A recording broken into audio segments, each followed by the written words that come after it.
Vantalakka latest promo. ఇక గజపతి వాళ్ళ కూతురు అయితే గజపతితో ఇలా చెప్తూ ఉంటుంది. నాన్న ఈరోజు స్కూల్లో ఏం జరిగిందో తెలుసా అని చెప్పి అడుగుతూ ఉంటుంది. ఆ మాటలకి వాళ్ళ నాన్న అయితే ఏం నాన్న ఏం జరిగింది చెప్పు నాన్న అని చెప్పి వాళ్ళ కూతురికి గజపతి అడుగుతూ ఉంటాడు.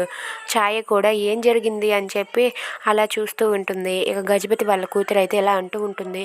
ఈరోజు నాతో పాటు ఛాయ వచ్చింది కదా, ఛాయ కారులోనే ఉండకుండా నాతో పాటు స్కూల్లోనికి వచ్చేసింది. డైరెక్ట్గా నా క్లాస్ రూమ్లోనికి వచ్చింది. క్లాస్ రూమ్లో మా మేడం అడిగిన క్వశ్చన్స్ అన్నింటికి ఆన్సర్ చెప్పేసింది. మా మేడం అయితే నేను చెప్పలేదని నన్ను తిట్టారు.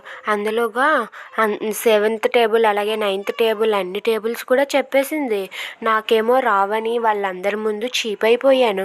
ఈ ఛాయ చేసిన పనికి నాకు ఇలా జరిగింది అని చెప్పి ఆ ఛాయ గురించి వాళ్ళ నాన్నతో చెప్తుంది. ఆ మాటలకు ఛాయ అయితే గజపతి కాసి అలా చూస్తుంది. గజపతి అయితే కోపంగా ఛాయ వైపు చూస్తూ ఎందుకు అలా చేసావని చెప్పి గట్టిగా అడుగుతూ ఉంటాడు. ఆ మాటలకి ఛాయ అయితే బెదిరిపోయి భయపడిపోతుంది. ఎందుకు ఇలా చేసావు చెప్తావా చెప్పవా అంటూ గట్టిగా అరుస్తూ ఉంటాడు గజపతి ఛాయ పైన. మీకు నచ్చినట్లయితే లైక్ చేయండి, షేర్ చేయండి, సబ్స్క్రైబ్ చేసుకోండి. Thanks for